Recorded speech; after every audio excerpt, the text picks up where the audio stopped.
So we're continuing on discussing the classical era of ancient Greece. And as you guys know, the classical era is a period of a tremendous change. It is a period where Greece reaches a level of power and influence that it had not experienced before, thanks you very much to the Persian Wars and their victory over the Persian Empire.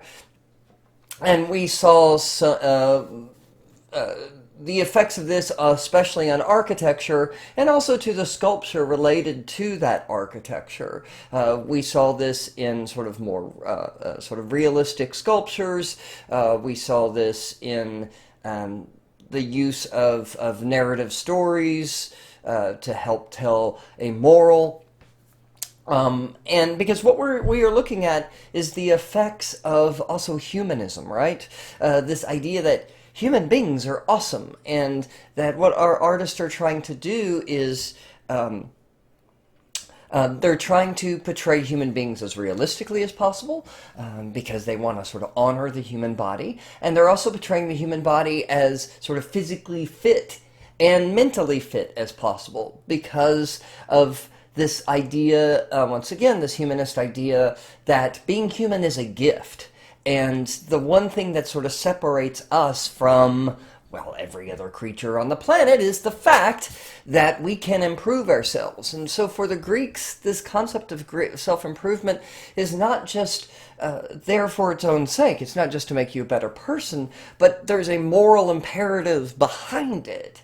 We have to be better because the gods have given us the ability to become better, both in mind and body, and if you improve both of those, you become better morally, right? And so what I want to look at now is freestanding sculpture, not sculpture associated specifically with a temple or associated as the facade or the decoration on a temple, but instead sculpture that could either be found inside of it or in other places, forums, markets, social or political buildings, etc., etc. So let's take a look at a statue called the Critios Boy. And this, in many ways, is, well, in every way, this is the sort of ground zero point of classical sculpture. This is sort of separates what came before with the archaic and the classical itself. And with classical art, we get art that is much more realistic, that often shows human emotion and human intelligence, and we see the artist really start to perfect their command of human anatomy. And so Critios Boy is the earliest example of something we call contrapposto. So take a look on the right, and you will see a typical chorus figure. You guys are used to these by now. You know what a chorus figure is. You know they were this sort of general usage kind of statue. Chorus means boy. They were used as grave markers. They were used as memorials, etc., etc. And they represent the sort of great what's the word I'm looking for? Sort of the tremendous strides gained during the archaic period, where Greek artists really began to master the human body. But there are still some factors in this sculpture that keeps it from looking completely realistic. And those, of course, are the stance, this very stiff stance with the Egyptian hokey pokey, that left leg sticking out, that is completely unrealistic. So it lacks any sort of feeling of real motion or movement. It's just sort of standing there in this very stiff sort of way. We also talked about the kind of generic way that some of the muscles are portrayed. So, you know, the abs are just kind of this generic sort of grid. The knees are just this kind of generic sort of knee. They're not individualized. How do you individualize a knee? Anyway, so... and of course we have that archaic smile, that archaic face. But here we have something completely different. We have a very realistic face. Gone is that archaic smile. Also gone are his eyes. But he would have actually had eyes. They would have been inlaid with seashell or ivory, some sort of substance. There's lots of different materials that could have been used. Bone is another one, but we don't really know. They're gone. This was found at the Acropolis. So It had suffered some damage, obviously. We call it Critios Boy because for many years scholars thought a sculptor named Critios made it, but then that has been debunked, and now we're not really quite sure who made it, but we still call it Critios Boy because that's the way the world works. Human beings are lazy, and we're not going to change the name if we damn well know it already. Okay, so we have a boy, a young man, sort of the Greek ideal. Remember, the Greeks were like, human beings are awesome, but male human beings are the most often awesome. And sort of young, vibrant men in their late teens and 20s are super awesome.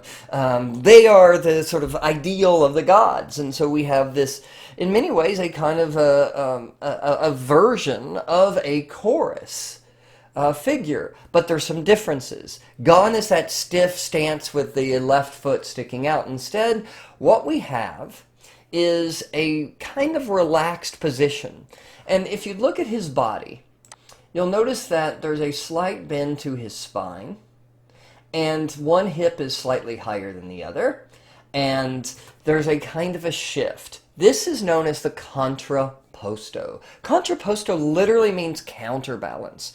But the Greeks started to introduce this into their sculpture because it's more realistic, and realism is one of the goals of the Greeks, so they can show off their command of the human body and show off how a human body really looks. It's also more realistic in terms of the way our behavior. You never, like, if you walked into a group of people, you would never see them standing like a traditional chorus figure. If you did, they were probably actually doing the hokey pokey. But what you normally see are people kind of standing, distributing our weight unevenly on one side or the other, creating a contrapposto. And the Greeks really were the first to introduce this because it creates this feeling of realism, it creates a feeling of livelihood, it creates a feeling of motion, it creates a feeling of life, right? And so for the first time we have an incredibly realistic sculpture on every aspect, in terms of the anatomy, in terms of the emotion, in terms of the movement. Everything about this is realistic. But this being the Greeks, it is sort of an ideal realism, isn't it? It's a perfection, because the Greeks were always, you got to be the best that you can be. Years ago, when I was a little kid, there was a commercial for the army that was "Be all that you can be," and this is sort of the Greek motto, if you want to think of it that way. Be all you can be the best, be this perfect. And here we have this Critios boy. But if you look at his face, while I say there's emotion, and there is, there's still not a lot going on. This is not a brilliant young man. This is a good-looking young man, but not necessarily maybe the sharpest tack in the box. You know what I'm saying? In the early classical, we often see these kind of models, types that aren't necessarily represent this concept of sort of deep intelligence. But we're going to see that change, well, right now. If you look at Critios boy, he was made around 480 BCE. So this is right around the time of basically the end of the Persian Wars. This is very, very early in the classical era. If we look at this sculpture, or these sculptures, there's two of them. These were made later. These, are 20 to 30 years after Critios boy. And boy, oh boy, is there a huge difference. So first of all, Critios boy is made in marble. These are made in bronze. And the Greeks actually preferred bronze sculptures because they're much stronger. They are more durable. You can actually do more elaborate poses with bronze because they are very strong. And you don't have to worry as much about pieces breaking off. Like in Critios boy, he has no arms, he's missing part of a leg, because marble is very fragile. However, bronze is very, very strong stuff. It's also a lot more expensive than marble. And the Greeks actually preferred bronze. And from all accounts, the Greeks actually made a lot more bronzes than they did marble. They usually used marble exclusively on their buildings, on the decoration of the facades, the fronts and sides of their buildings, because, well, the buildings were made out of marble, but they used typically bronze for their freestanding sculptures because of the reasons I said earlier. Okay. How come we don't have a lot of these bronzes, though? We don't have very many left at all. And the reason is because bronze usually gets melted down over time. Because bronze can be used to make things like weapons and building materials and other kinds of sort of utilitarian kinds of objects. So usually once a society sort of falls apart, usually whatever culture takes over where that previous society was, usually one of the first things they do is they melt all the bronze sculptures so they can make useful stuff out of them. So these bronzes, though, survived, and they survived kind of miraculously due to a shipwreck. Both of these bronzes, which are known as the Riachi warriors, Warrior A and Warrior B, were found off the coast of a town in Italy called Riachi, where these were being shipped to from Greece. And around the year 2500, or around the year 450 BC, around 2,500 years ago or so, the ship wrecked, and these sculptures fell to the bottom. In the early 1970s, I can't remember, 71, 72, somewhere around there, a man was swimming outside of off the coast of Riachi. He was on vacation and he was swimming. And I've heard accounts that some say that he was scuba diving with gear. I've read other accounts that say he was free diving. Doesn't really matter. But what matters is that he's swimming along the ocean floor and he saw a hand sticking up from the ground. Okay, so if I saw a hand sticking from the ground, I would be running on the water back to the beach, freaking out. But that's not what this guy did. He kept digging and digging and digging and digging and digging, and he discovered not one but two complete Greek bronzes. Pretty amazing. And these bronzes are very rare because, as I said, most Greek bronzes survived. But they also give us an example of how the classical era developed over time, because if you look at them, compare them to Critios boy, you can see several things. First of all, Critios boy is a boy. He is, or a teenager, right? He's a youth. But these are men.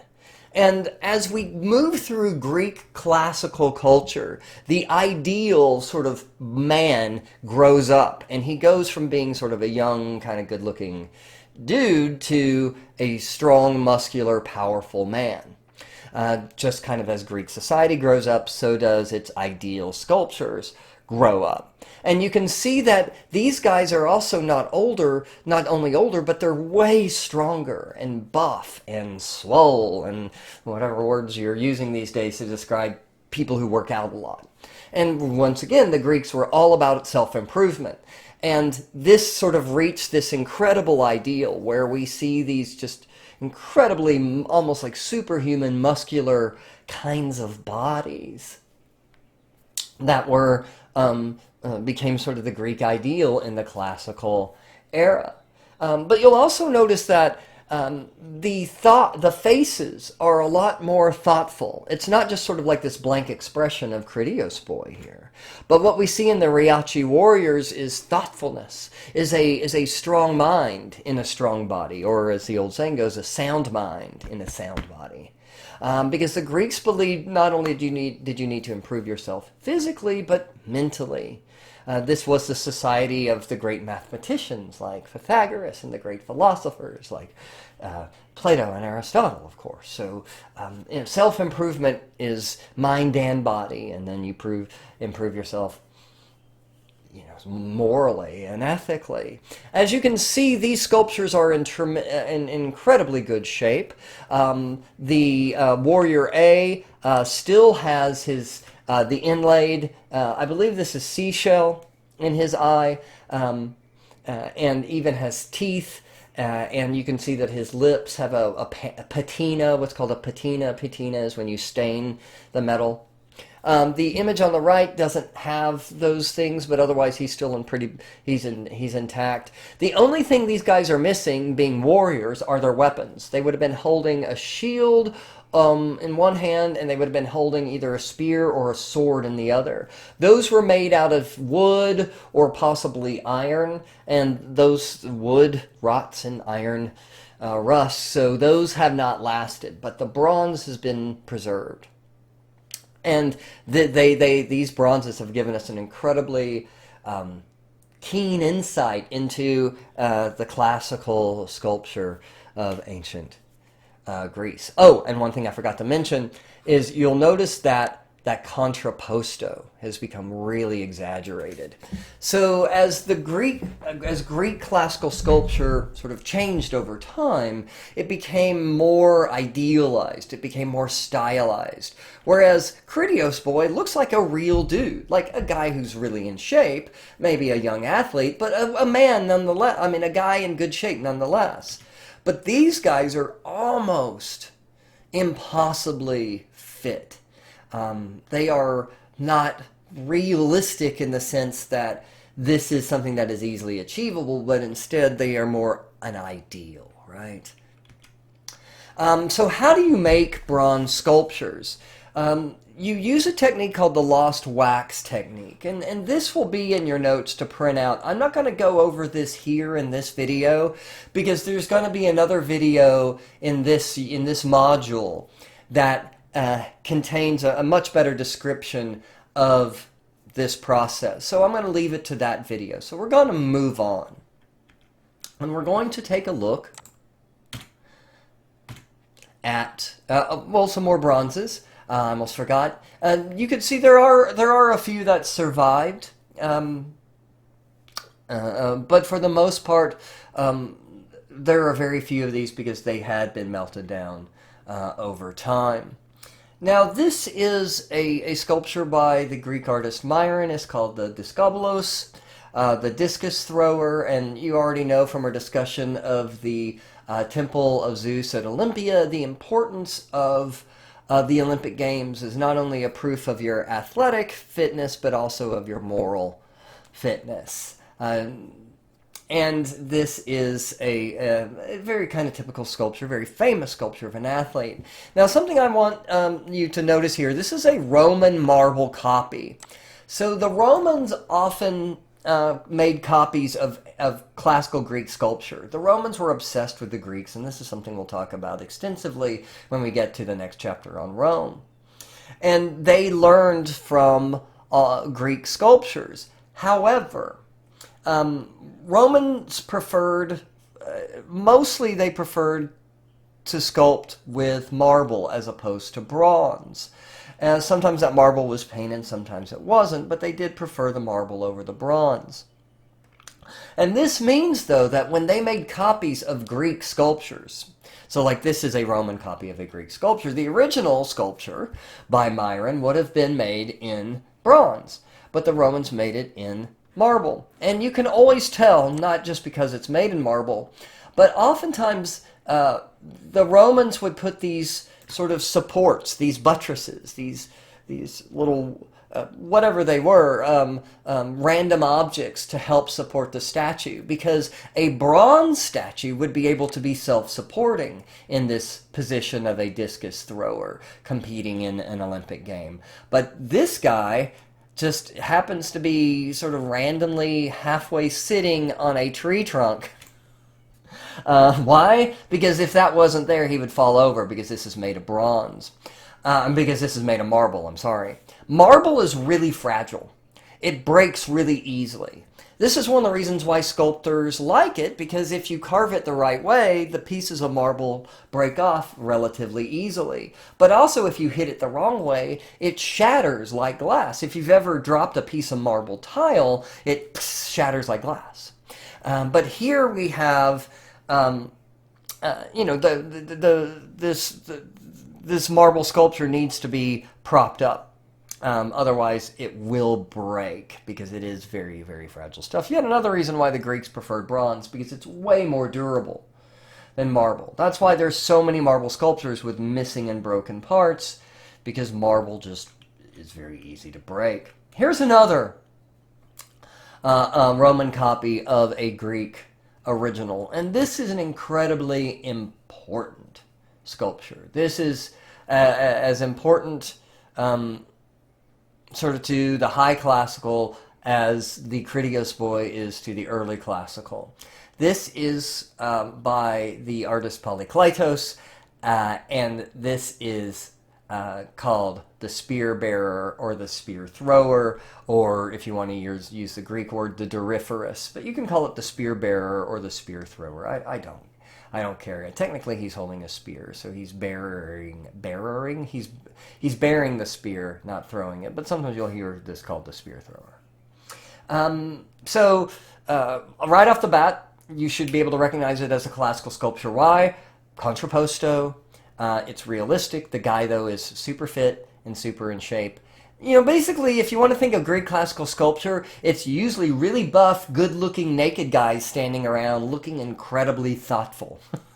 Right? That's the thing. That's the shtick. That's the shtick, right? But this sculpture, known as Doryphorus or the spear bearer, actually has another name. Has an original name, which is the canon.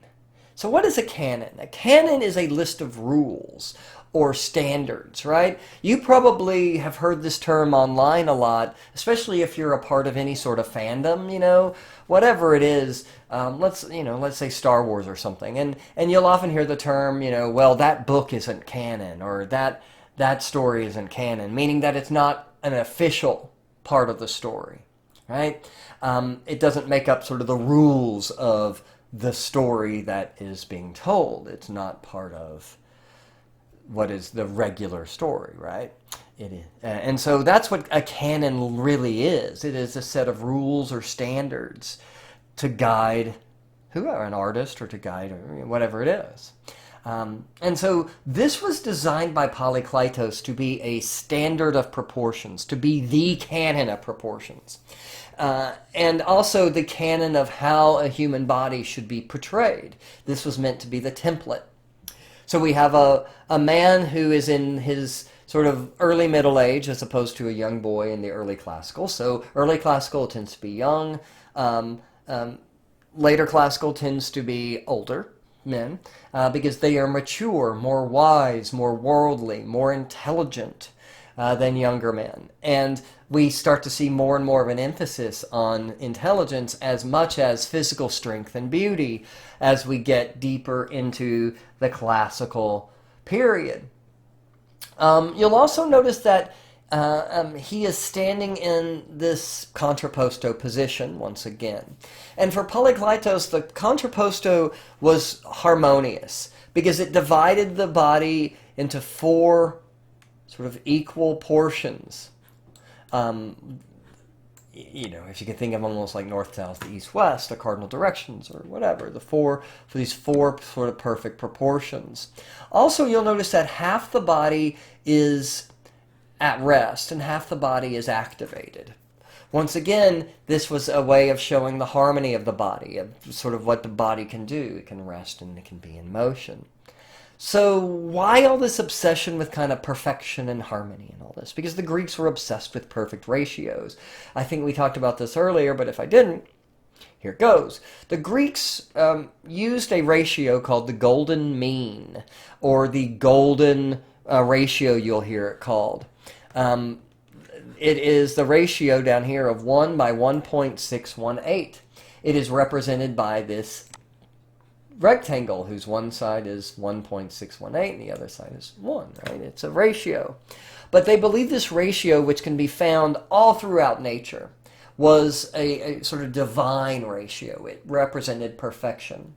And the Greeks, who were always striving for perfection, utilized this ratio in their art and in their architecture because they wanted to kind of create this, sort of perfect body. Okay, so that's it on classical, on early and high classical sculpture. All right, see you next time.